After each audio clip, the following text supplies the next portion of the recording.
Want to put a link in your bio on TikTok, but not sure how? We're here to help. I'm Jessica, and in this video, I'll show you how to add a link to your TikTok bio. Now let's get started. To add a link to your bio on TikTok, open the TikTok app and go to your profile. Then tap Edit. Scroll down and select Links. Tap Website. Then enter the URL you want to share on your profile. This could be a link to your website, online store, a link tree, or any other URL you want to have clickable on your profile. Then tap Save. Go back to your profile to see your new clickable link in your bio.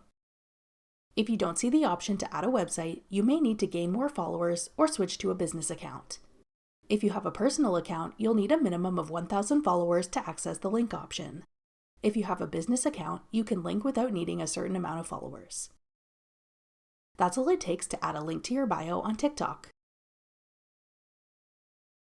Looking to set up a link tree to link in your bio?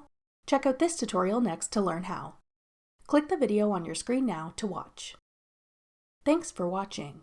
If you found this video helpful, we'd love it if you'd hit the thumbs up button below and subscribe to our channel. We put out great new tech tutorials like this one every day.